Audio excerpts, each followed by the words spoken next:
gonna put the story somewhere in the West. So of course, Vegas. I mean, what is more iconic when you think of crazy things that you could do in the West? I think that was really the inspiration for the story, in a lot of ways, was looking back at the history of Vegas. We really think of it as a side story. In a lot of ways, we're revisiting stuff from the original 2 games, but it stands on its own.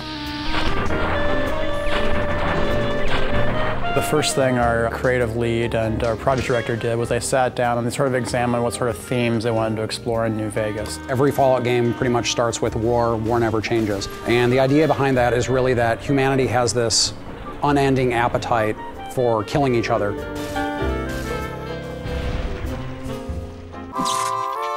Fallout New Vegas is a post-apocalyptic role-playing game. It's set a couple of hundred years after a cataclysmic nuclear war between the US and China, and it takes place at a time when the city of New Vegas is actually being rebuilt. Fallout 3 starts with you being born, and you're a baby, and you go through your young adulthood until you leave the vault. In New Vegas, we wanted to say you start the game in a very Vegas sort of cliche style almost. You are shot in the head and dropped in a shallow grave, so it starts with essentially your would-be death. After you're shot and left for dead in a grave, you know, you might have some desire to go see what the whole murdering business was about and why he wanted you dead in the first place. In the course of trying to resolve that one conflict, you get pulled into larger events. So in this case, you're trying to find the people that killed you and what they were trying to get from you. In this case, it was a package you were carrying.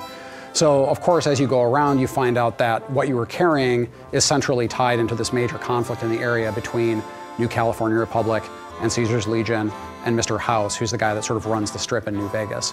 Player freedom is very important in the Fallout series, and when we allow the player to basically have a choice in what they do and how they do it, by leaving the plot open in a way that basically they're just learning what's going on in the world, it gives them a lot more freedom in how they want to learn that information. The environment is genuinely reacting to what you do as the player. You have a pretty extraordinary amount of control over the outcome of the game.